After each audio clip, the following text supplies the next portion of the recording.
우리가 이 사람과의 이 관계에 있어서 참 중요한 것은 내가 관계하는 그 사람의 그 의도, 그 사람의 뜻을 내가 잘 알고 있는가 하는 것입니다. 이것은 교제를 통해서 잘 알 수가 있게 됩니다. 어떤 교제를 하느냐에 따라서 서로의 마음을 읽을 수 있고 서로의 마음에 그 의도하는 바를 잘 알 수가 있습니다. 그래서 원활한 이 교제는 상대방의 사람의 생각이나 마음의 계획이나 그 뜻을 읽을 수 있을 때에 우리가 이 사회적인 관계 속에서 누군가의 관계를 하더라도 교제를 하더라도 원활한 이런 교제를 우리가 지속할 수가 있습니다. 만약에 이런 관계가 잘못되어져서 이런 교제가 제대로 이루어지지 않으면 많은 오해를 야기할 수가 있습니다. 그것은 그 사람의 의도와 그 사람의 그 뜻을 읽지 못할 때에 이런 많은 오해 속에 이제 빠져 들어가는 경우를 우리가 이 사회적 관계 속에서 이 모든 것들을 잘 알게 됩니다. 이와 같이 우리가 영적인 이 신앙의 삶에 있어서 참 중요한 것은 하나님과의 관계입니다. 주님과의 이 관계입니다. 우리 성도들이 주님과 어떤 무엇을 통해서 주님과 관계를 갖게 됩니까? 그것은 우리가 매일의 이 삶에 있어서 그분의 이 말씀을 통해서 주님의 뜻을 우리가 잘 읽을 수가 있고 주님의 의도하신 대로 우리가 삶을 살아갈 수가 있는 것입니다. 하나님의 이 말씀에 우리가 무관한 삶을 산다면 절대로 우리는 하나님께서 원하시는 기뻐하시는 삶을 살아갈 수가 없습니다. 우리의 신앙이 약해지는 이유가 어디 있느냐 하면은 바로 이 같은 하나님과의 이 관계에 문제가 있기 때문에 하나님의 뜻을 따라 살아갈 수가 없는 것입니다. 더불어서 하나님과의 지속적인 이 교제하는 영적인 삶을 살아갈 수가 없는 것입니다. 그러나 하나님과의 정상적인 원활한 이 관계, 이 교제가 이 지속되면은 우리가 그분의 마음 속에까지 들어갈 수가 있습니다. 또 그분이 우리 마음 가운데에 오십니다. 바로 그렇게 할 때 우리가 믿음 생활이 굉장히 인격적인 이런 관계를 맺으면서 풍성한 삶을 살아갈 수가 있는 것입니다. 오늘 본문에 보시면은 지금 제자들이 주님과 동고동락하면서 참 수년 동안 주님을 따라다녔습니다. 그런데 이 주님과의 이 관계에 무엇인가 지금 문제가 있다는 것을 우리가 이 말씀을 통해서 알 수가 있습니다. 물론 오늘 본문 이 초두에 보게 되면은 이 주님과 이 베드로의 이 관계 속에서 처음에는 굉장히 주님께로부터 칭찬을 받는 이와 같은 모습을 볼 수가 있습니다. 베드로가 주님께서 지금 세상 사람들이 나를 누구라 하느냐 하는 이 질문 앞에 이 12제자 가운데에 유독히 이 베드로가 아주 위대한 고백을 했죠. 바로 그것은 주는 그리스도시요 살아계신 하나님의 아들입니다. 생각지도 못했던 아마 주님께서 베드로의 입에서 이런 고백이 나오리라고는 생각조차 하지 못하셨던 것 같아요. 그래서 얼마나 주님께서 흥분되시고 참 이렇게 깜짝 놀라셨으면은 17절 이하에 보게 되면 이런 말씀을 하지 않습니까? 바요나 시몬아 내가 보기도다. 이를 네가 알게 한 것은 혈육이 아니고 하늘에 계신 내 아버지시라. 즉 성령께서 너희의 그 마음을 감동하셔서 혈육으로 사람의 생각으로 사람의 뜻으로 사람의 어떤 지식으로는 이 놀라운 사실을 알 수 없었는데 하나님 아버지께서 너로 하여금 이 사실을 깨닫게 하셨구나. 이토록 주님께서 베드로의 이 한마디 이 고백 통해서 이렇게 큰 감동을 받았어요. 그래서 베드로의 이름이 전격적으로 바뀌게 된 시점 바로 여기입니다. 그동안에는 시몬이요. 시몬의 그 이름에서 주님이 직접 얼마나 주님이 감동하셨으면은 이 베드로의 이름을 너는 이제부터 반석이다. 이 베드로라는 뜻이 반석이거든요. 너는 이제부터 시몬이 아니고 베드로다. 반석이다. 그리고 그에게 장차 세워질 이 교회에 대한 영적인 권세까지도 한순간에 베드로에게 베풀어 주시는 하늘의 문을 열고 땅의 문을 열 수 있는 그 권세와 능력을 예언하시는 이 같은 놀라운 축복의 말씀을 여기서 우리가 볼 수가 있어요. 그런데 이것이 다가 아니라는 거죠. 이 한마디의 신앙 이 고백과 동시에 오늘 주님께서 아주 결정적인 말씀을 좀 제자들에게 하십니다. 그게 뭐냐면은 내가 이제 어디를 향하는 줄 알고 있느냐. 바로 예루살렘을 향하고 올라간다는 것입니다. 예루살렘. 왜 주님이 예루살렘으로 올라가시겠습니까? 예루살렘 올라가신 목적이 주님은 분명하셨습니다. 바로 그것은 예루살렘에 올라가셔서 십자가의 이 고난 당하심. 주님이 이 지상생활 3년 동안에 이 지상생활의 최종 목적, 최종 결산은 오로지 주님께서 예루살렘으로 올라가셔서 사람들에게 박해를 받으시고 고난을 받고 그리고 죽임을 당하시고 그리고 죽음 이후에 3일 만에 다시 살아나시는 십자가의 죽으심과 또 부활과 성천 주님의 지상생활의 가장 이 클라이막스는 바로 이것 아니겠습니까? 십자가의 죽으심과 그 다시 살아나심과 이 성천 이것을 지금 제자들에게 경고하듯이 말씀을 하셨을 때에 보십시오. 조금 전만 하더라도 주님의 그 모든 것을 다 알고 있는 양 이렇게 위대한 고백을 했던 이 베드로가요 가장 앞장서가지고 오히려 이 같은 주님의 마지막 최종 생애의 목적을 두고 올라가신 이 부분에 대해서 베드로가 제동을 겁니다. 제동. 어떻게 주님이 십자가를 질 수 있겠습니까?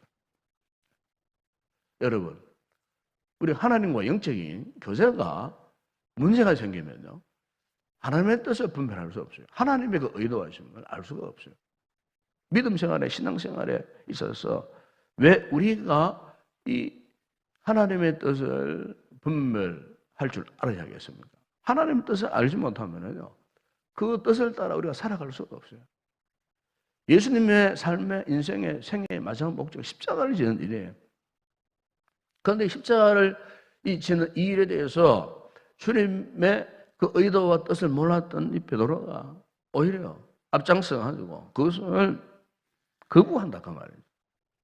여기에 이 문제가 있다는 그런 것입니다. 조금 전만 주는 그리스도 살아 계신 하나님의 아들, 이 그리스도가 무슨 뜻입니까? 그리스도는 메시아, 구원자라는 뜻 아니겠습니까?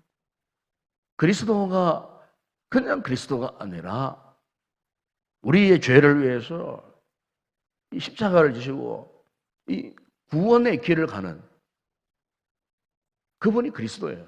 그런데 베드로가 이 사실을 모르고 있었다는 겁니다. 그런데 중요한 것은 왜 이 사실을 몰랐을까요? 앞서서 분명히 위대한 신앙 고백을 해서요. 그런데 위대한 신앙 고백과는 전혀 상반되는 행동을 베드로가 보이는데 그 원인, 그 이유가 무엇이냐? 주님께서 그걸 말씀하시는 거 아닙니까?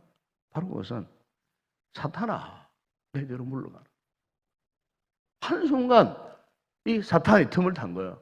한순간 베드로의 그 마음속에 사탄이 그의 마음을 지배한 거예요. 왜요? 사탄이 하는 역할은 다른 거 아니에요.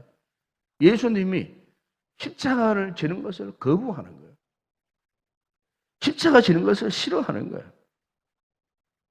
십자가 질 때 사탄의 생명이 끝나는 것을 알기 때문에 마귀의 권세가 끝나는 것을 알기 때문에 그래서 여러분 사도 바울이 골로새서 2장 15절에서 이런 말씀을 하지 않았습니까? 통치자들과 권세들을 무력하여 드러내어 구경거리로 삼으시고 십자가로 그들을 이기셨느니라. 통치자, 권세들, 바로 사탄의 역사, 어두움의 권세들을 말하거든요. 이 어두움의 권세들, 악한 영의 역사들, 마귀의 역사들은 가장 싫어하고 가장 무서워하는 게 뭐예요? 예수님이 십자가를 지는 거예요. 예수님이 십자가에 죽으시는 거예요. 하나님의 아들이신 예수님이 십자가에 죽으시는 것을 이 사탄의 권세가 제일 두려워 떠는 거예요. 에베소 2장 10절에 보면은 원수된 것을 십자가로 소멸하시고, 그래서 원수된 것이 무엇입니까? 이 사탄의 어두움의 권세들이에요. 오늘날 이 세상의 어두움의 권세들, 죄악의 권세들, 타락의 물결들이 범람하는데, 이 모든 어두움의 영들의 역사들이 가장 무서워하고 가장 싫어하고 가장 거부하는 게 뭐냐면은 교회가요, 십자가를 전하는 거예요. 십자가 복음을 전하는 거예요. 그래서 어쨌든 이 교회가 십자가 복음을 전하는 것을 회방하고 방해하기 위해서 온갖 지금 작당을 하고 있어요. 우리나라, 우리 사회만 보더라도 이 소수자를 위한다는 핑계를 대고요, 거의 자꾸 악법들이 만들어집니다. 악법들이 만들어져요. 그 악법들 가운데 최근에 가장 문제가 되는 게 이 낙태죄.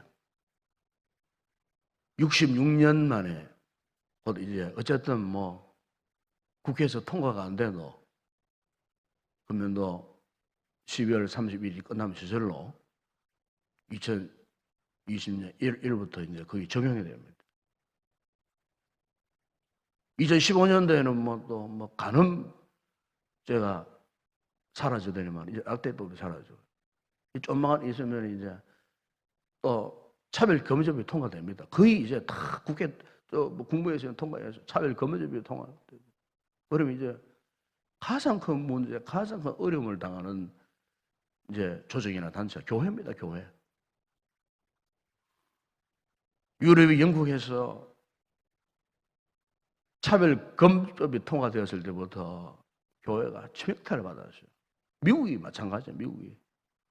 우리 한국도 마찬가지입니다. 그러니까 이제는 뭐 거짓 진리를 전해도 이단들을 쉽게 비판할 수도 없어요. 성소수자들 뭐 그런 짓을 해도 뭐 공연하게 그런 짓을 해도 이제 비판할 수 없어요. 뭐 전반적으로 다 좀 그렇게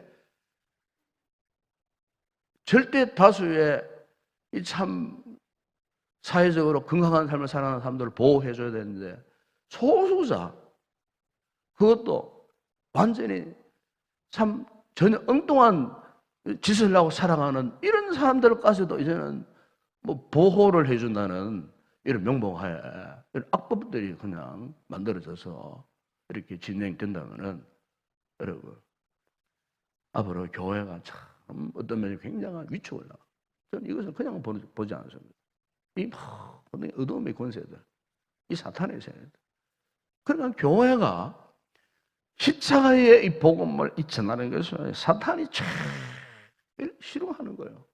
거부하는 거예요. 오늘 본문에 베드로와 주님과의 관계 속에서 우리가 이것을 또 알 수가 있어요. 가장 신뢰할 수 있는, 신뢰할 만한 이 수제자 베드로에 비해서 어찌 주님이 주시려고 하는 십자가를 거부할 수가 있었느냐, 그 말이에요. 바로 그것은 다른 게 아니에요. 주님이 지적하셨잖아요. 사탄아, 내 뒤로 물러가. 마귀가 가장 싫어하는 것. 예. 그것을 베드로를 통하여서 어쨌든 예수님이 예루살렘으로 올라가는 것을 막으려고, 예루살렘으로 올라가 십자가를 지는 것을 막아버리려고 하는 이런 사탄의 역사를 우리가 여기에서부터 우리가 볼 수가 있습니다. 여러분, 오늘 우리가 믿음 생활할 때에 우리가 아무리 훌륭하고 빛나고 훌륭한 이런 신앙 고백을 했다 할지라도, 여러분, 중요한 것은 우리가 십자가를 질 수 있느냐. 이것이 오늘 우리 신앙생활의 가장 관건입니다. 아무리 훌륭한 신앙 고백을 하고 내가 아무리 훌륭한 신앙의 업적을 남겼다 할지라도 그게 하나님 앞에 영광되는 게 아니에요. 십자가를 질 수 있는, 우리가 십자가를 사랑하고 십자가를 전할 수 있고 또한 우리가 십자가를 질 수 있는. 그래서 오늘 주님께서 마태복음 본문에서 24절에 이 말씀하지 않습니까? 누구든지 나를 따라오려거든 자기를 부인하고 자기 십자가를 지고 나를 따를 것이니 십자가를 진다는 거예요. 누가복음 9장 51절에 보시면 예수님께서 성천하실 기약이 차감해 예루살렘을 향해 올라가기로 굳게 결심하시고 이런 말씀이었어요. 왜 예루살렘으로 올라가시려고 주님이 굳게 결심하셨겠습니까? 십자가를 지시기 위해. 그것이 하나님의 뜻이에요. 신앙생활의 최종 목적은 우리 성도들이 이 십자가를 알고 십자가를 깨닫고 십자가를 지시는 거예요. 예수님의 생애의 가장 최고의 이 클라이막스는 바로 이거예요. 십자가를 지시는 거였어요. 그래서 주님은 어쨌든 기어코 그리고 굳게 결심하시고 예루살렘으로 올라가시는 거예요. 예루살렘으로. 여러분 오늘 우리가 십자가를 진다는 뜻이 무슨 말씀이겠습니까? 자신을 죽인다는 겁니다. 예수님께서도 십자가를 지신다는 뜻은 자신의 십자가에 죽겠다는 것 아니겠어요? 오늘 우리 역시 마찬가지예요. 십자가를 진다는 것은 우리를 죽인다는 뜻이에요. 우리의 이 자아를 쳐서 죽인다는 거예요. 여러분 그래서 사도 바울이 갈라디아서 2장 20절에서 말씀하지 않았습니까? 내가 그리스도와 함께 십자가에 못 박혔나니 그런즉 이게 이제는 내가 산 것이 아니요 오직 내 안에 그리스도께서 사신 것이라. 십자가를 진다는 말은 내가 죽는다는 말이고 내가 죽을 때에 우리 가운데 누가 사신다고요? 예수님이 사신다는 거예요. 예수 그리스도가 사신다는 겁니다. 그래서 사도 바울은 그는 고백합니다. 나는 날마다 죽노라 그랬습니다. 내가 내 몸을 쳐 복종하면 내가 남에게 전파한 후에 내가 도리어 버림이 될까 두려워합니다. 자신을 쳐서 날마다 죽이는 작업을 사도 바울은 했다고 그렇게 말씀을 합니다. 왜? 바로 그 일이 주님이 가신 십자가의 길이기 때문이었습니다. 여러분, 오늘 우리가 이 아침에 이제 정유주일이자 이번 주간 또 고난 주간이 이제 시작되는 또 오늘이 되겠습니다. 우리 신앙생활에 있어서 가장 중요한 역할을 하는 것은 십자가입니다. 우리의 신앙에 십자가 없는 신앙은 가짜입니다. 십자가를 지기 싫어하는 신앙은 온전한 신앙이 아닙니다. 다른 거 다 잘했다 할지라도 최종적으로 십자가를 거부하면 그 신앙은 하나님이 인정할 수 없는 신앙입니다. 그러나 우리의 삶에 이 십자가가 인정되어지고 우리의 삶의 한복판에 이 십자가가 분명히 세워진다면 그것은 영광의 길입니다. 주님이 기뻐하시는 길입니다. 왜요? 주님께서도 그 길을 가시기 때문에. 오늘 아침 우리가 다시 한번 우리 신을 한번 돌아보시고 우리의 신앙이 예수님의 그 십자가를 선포할 수 있는 이런 위대한 신앙이 되어질 수 있기를 바랍니다. 이런 주님의 놀라운 은혜, 이런 능력이 십자가를 통해서 우리에게 주어진다는 이 사실을 알고 이 아침도 주님의 십자가를 바라보시고 우리의 신앙을 다시 한번 점검하고 더욱더 우리가 주의 십자가를 사랑할 수 있는 그런 아름다운 복된 성도 되시길 주의 이름으로 축원합니다.